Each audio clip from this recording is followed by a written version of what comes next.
Hello guys, welcome back to BoreDraw, and today we are continuing our 23-24 Premier League season previews with a Premier League newcomer, the final newcomer we're covering this season, and today it's all about Sheffield United.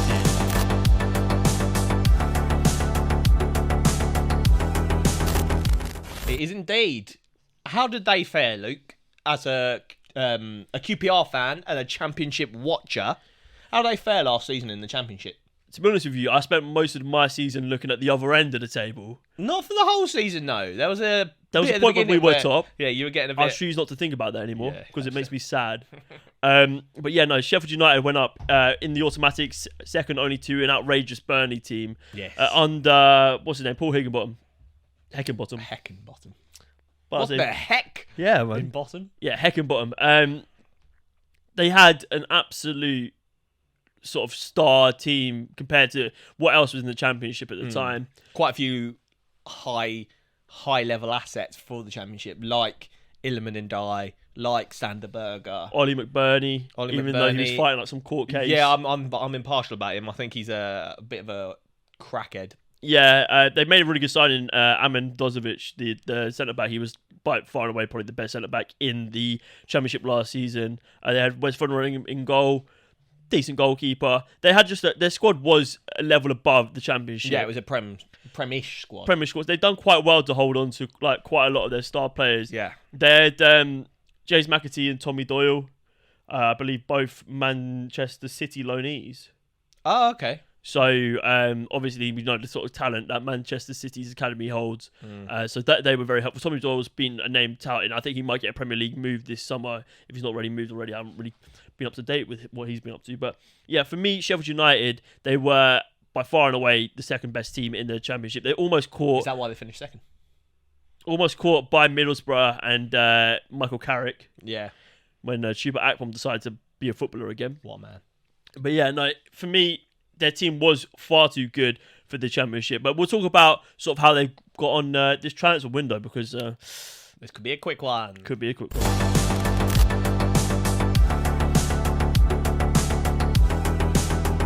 So, returning to the Prem after... Was it a season or was it 2 seasons? I think it was 1 season out of the Prem.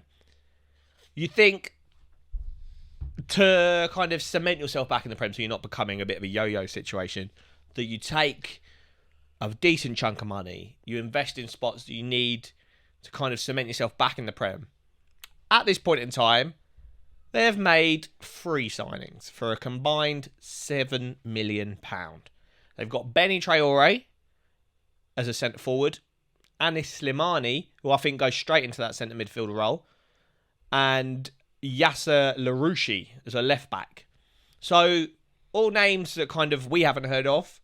Could be under the radar signings. They're all young, 20, 22 and 22. I think that Larouchi's like a wonder kid on FM. So I think there is future squad building there, but I don't think there's enough in the way of now. You're coming back into the Prem now.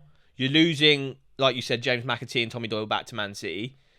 You've lost Illiman and Dye. As we speak, is signing for Marseille. So... right now, I don't think there's enough in terms of solidifying that squad. When you get to the Prem from the Championship, you want to keep the crux of your best team and then add a couple of players to kind of cement yourself.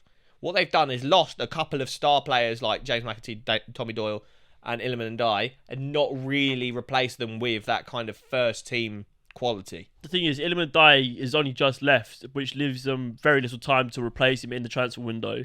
They don't really have the funding to pay over the odds for a player of that sort of calibre, so it's going to be a sticky one for them. I wanted to see him in the Prem as well. He was by far and away their best player last season. He might have been the best player in the Championship. Yeah, he was pure tech. Outrageous. Yeah.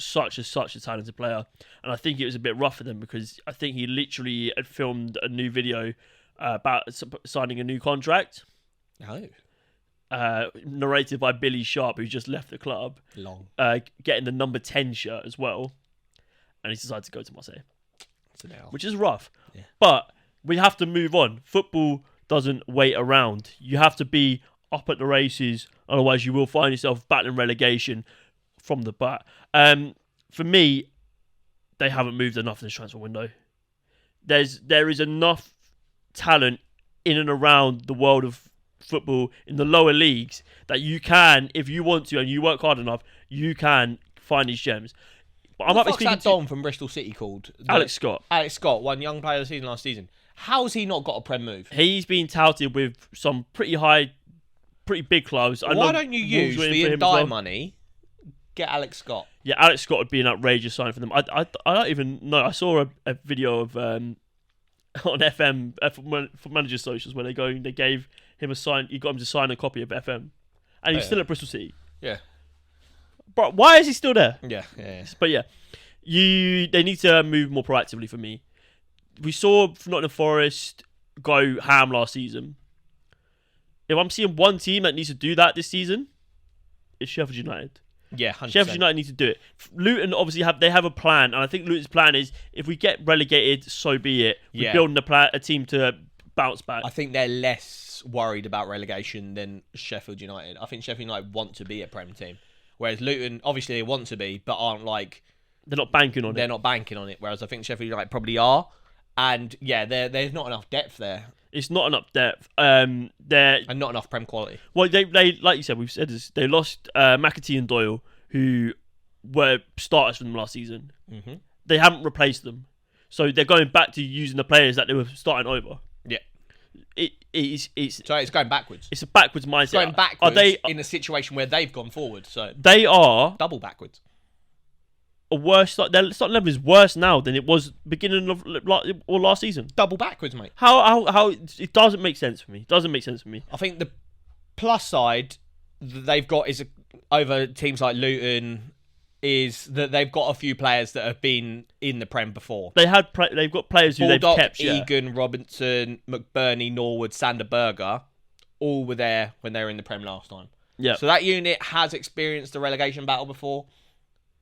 Maybe that'll help them, but I think it can only help them so far. They need quality, Prem quality, which they don't have. Yeah, and I have some doubts about the caliber of manager that is Paul Heckingbottom. Yeah, I think their squad he goes golf with a geezer that I work with, so I don't want to slate him. He goes where? He goes golf. Oh, yeah. And I give him all the chance in the world to prove himself because he's got them to the Premier League again. But the question will be asked if their squad was too good to not get promoted. But yeah, it's a rough one. Let's move on briefly and talk about how they're going to line up in the first game next season against Crystal Palace.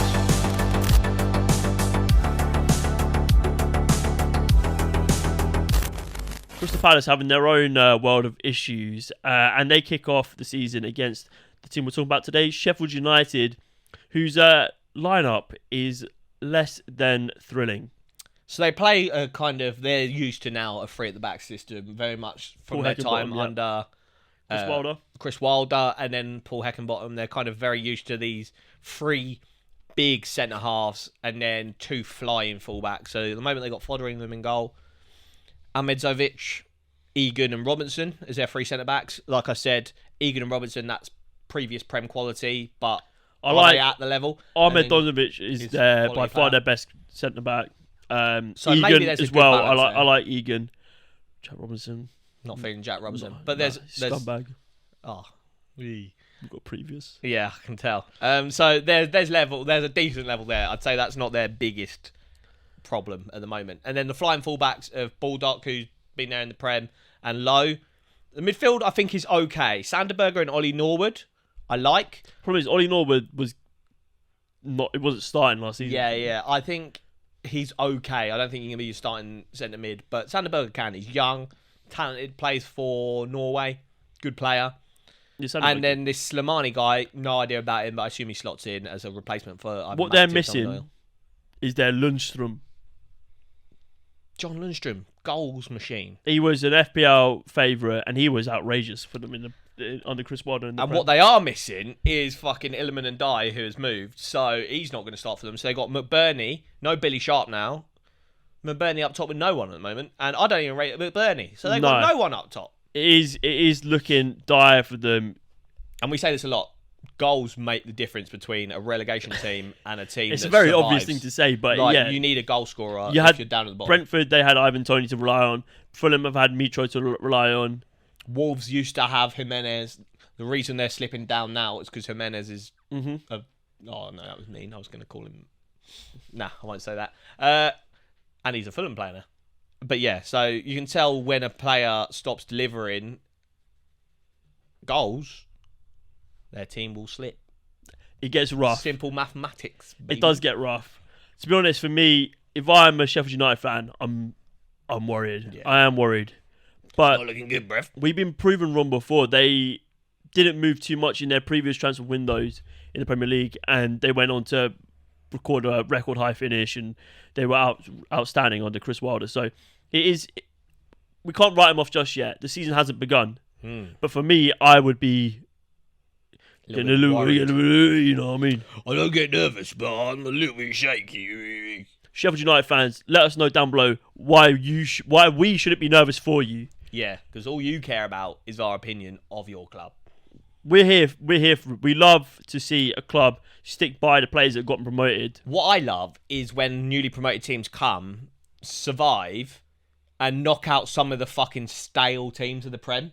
That's what I was hoping Everton were going to dip off. I wasn't so much about Leicester, but like Wolves, maybe like, I don't know, Southampton, Crystal Palace or Southampton. Teams like that have been here, for too long and not done enough. Fuck them off, get a couple of newly promoted teams in there. Arsenal, Spurs, get all these washed teams out the Prem. Agreed. Sheffield United fans, let us know down below who you would move for now that Iliman Ndiaye is no longer a Sheffield United player. We feel your pain. But yeah, remember to hit that like button, comment, subscribe. Let us know everything that you liked about this video. If you did like this video, remember to hit the subscribe button, because we are pumping out the content non-stop. We have got previews of every other single Premier League team out or coming out before the start of the season. So buckle up, Buster. It's about to get rocky up in here. We've got 3 teams left after this video, so that means the Prem is very close, because we planned this, that the last episode would come pretty much when the Prem is about to start. So if you're watching this as it goes live, the Prem is close. If you're watching this a couple of days later, the Prem is here. Sheffield United fans, get ready. It's going to be a bumpy ride. Thank you much for watching, guys. It's been BoreDraw, and it's live.